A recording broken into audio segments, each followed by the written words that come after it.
Buenas tardes. En la sesión de hoy vamos a hablar sobre la anatomía y la fisiología del cerebro.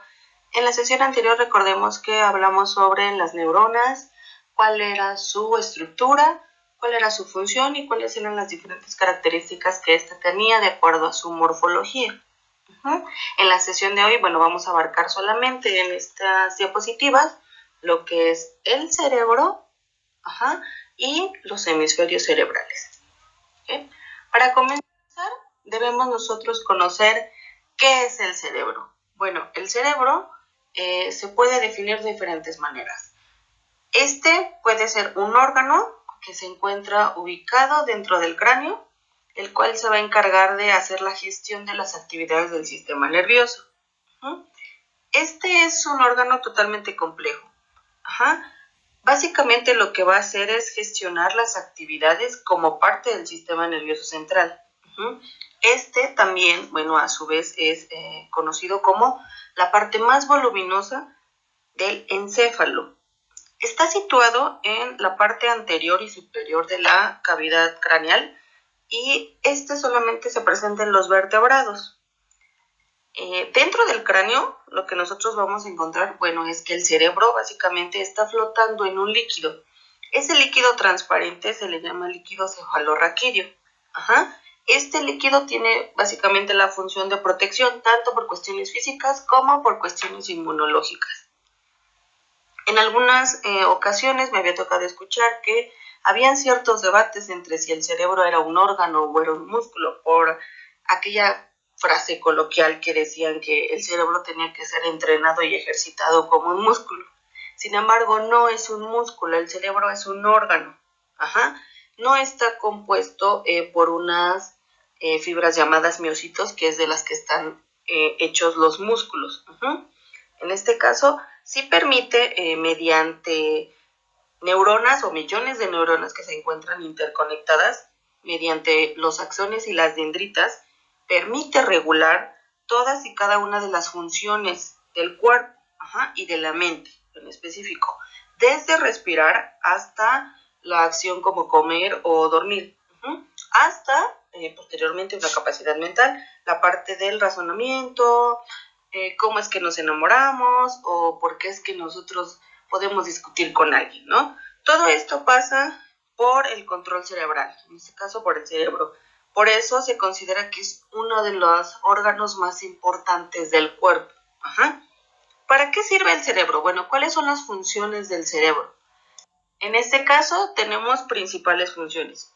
Como parte fundamental del encéfalo y del sistema nervioso central, las principales funciones del cerebro podrían resumirse, ahorita viene un listado, pero podríamos resumirlas como que debe controlar y regular la mayor cantidad de funciones del cuerpo y de la mente, de manera general. El cerebro se encarga principalmente de las funciones vitales, como lo es respirar o regular el pulso cardíaco, cómo es que pasamos en las diferentes etapas del sueño, por qué es que nos da hambre, por qué tenemos sed, hasta las funciones superiores como la atención, el control de las emociones, el control de la conducta.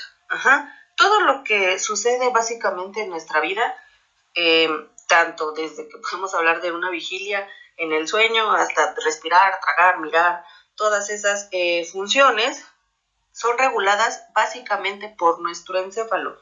Principalmente estas van a ser reguladas por el cerebro.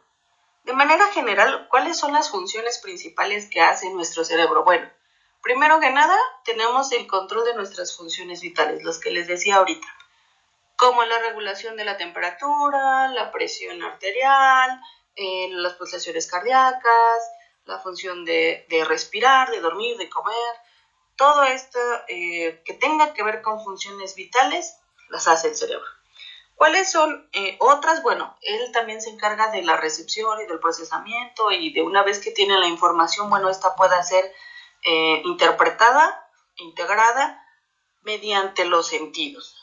Recordemos que yo les decía que tenemos ciertas neuronas, en este caso las neuronas sensitivas, que van a provocar mediante el traslado de una neurona o de una interneurona ese movimiento para que nuevamente después de que llega al cerebro regrese como una neurona motora. En este caso, ese sería el proceso, ¿no? Recibe, procesa, integra, interpreta esa información, pero mediante el uso o la recepción de nuestros sentidos. A su vez, parte de este mismo ejemplo que les acabo de dar, bueno, es que controla los movimientos. ¿Cómo es que hacemos un movimiento? ¿Por qué es que caminamos? ¿Cómo lo hacemos? ¿Cómo corremos? ¿Cómo hablamos? ¿Cómo estamos de pie? Bueno, es básicamente parte de estas funciones. ¿Qué otras funciones? Les decía, va a regular la parte de nuestras emociones y de las conductas que nosotros tenemos.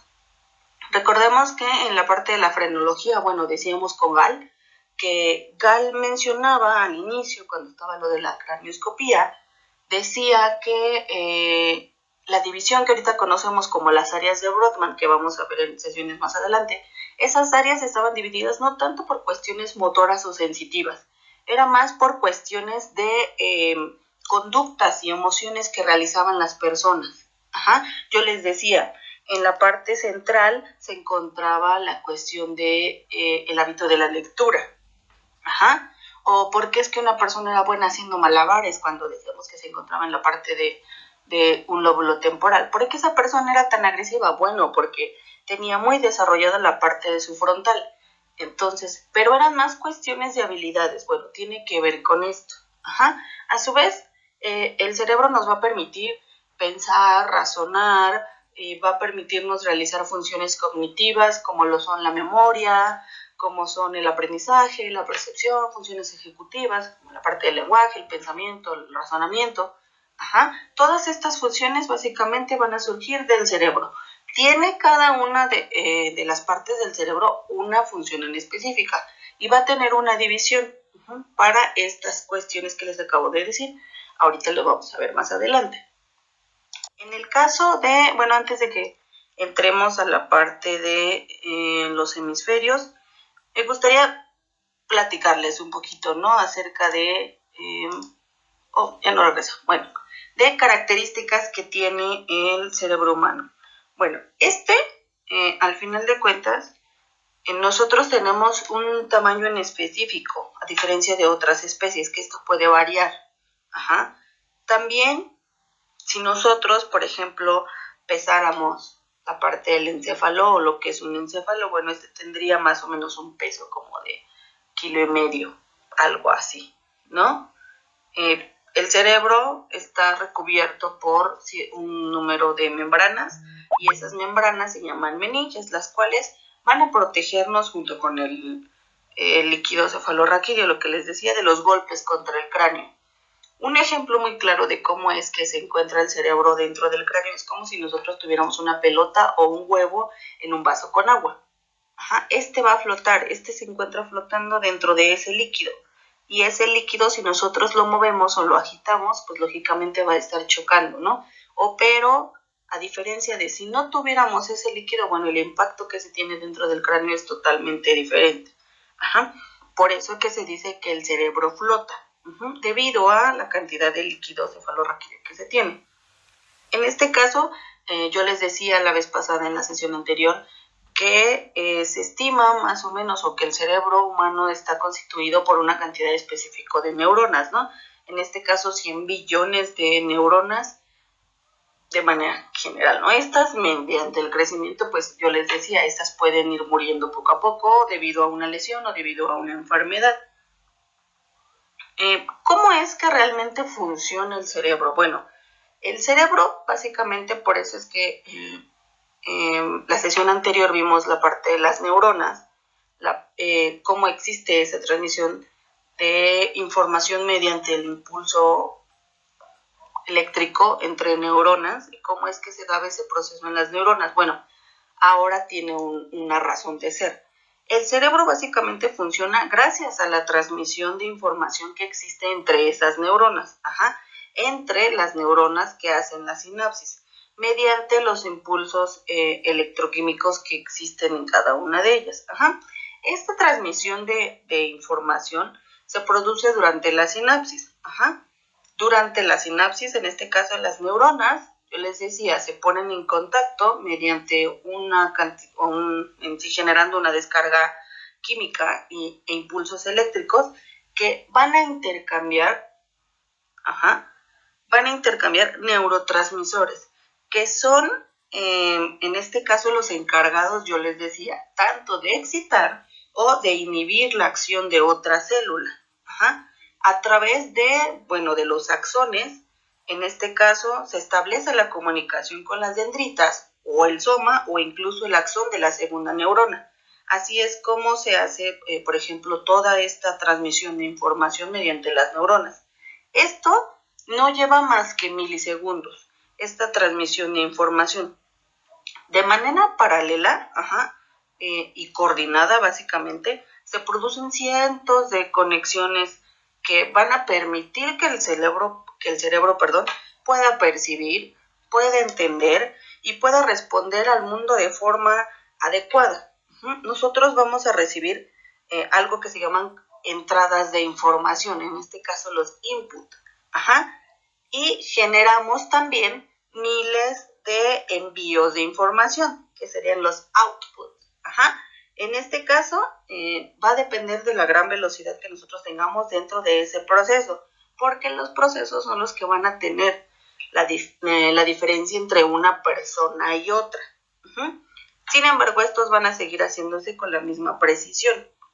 Ahora, ¿cómo es que se desarrolla el cerebro humano?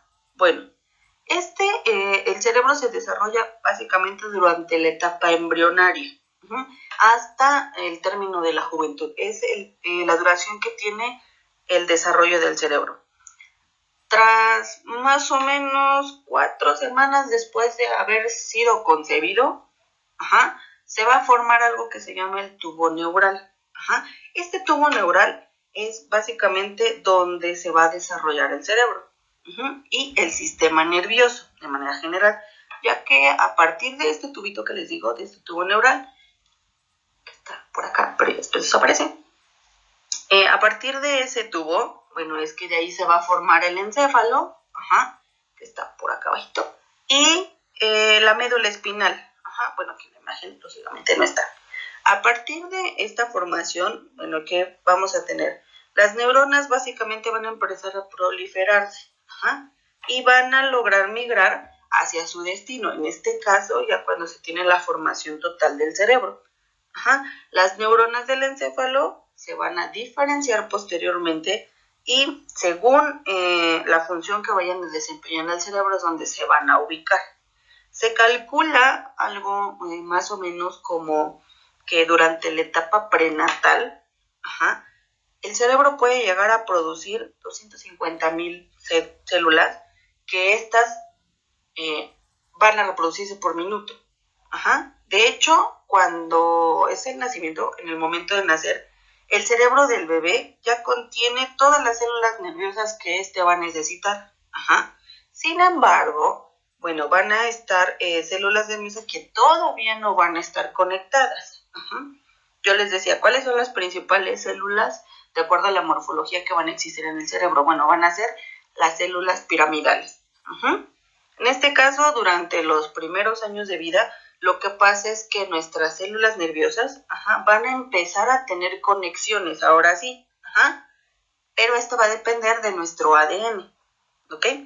Sin embargo, la interacción que tenga, por ejemplo, con el entorno, esa es la que le va a generar básicamente la mayor cantidad de conexiones, debido a que nuestro cerebro, recordemos que yo les decía que tenemos un apartado de supervivencia y existe un neurotransmisor que se va a encargar de hacer que nosotros, humanos, sobrevivamos, ¿no? Tengamos esa superfuerza en ciertos momentos. ¿Por qué? Porque es instintivo.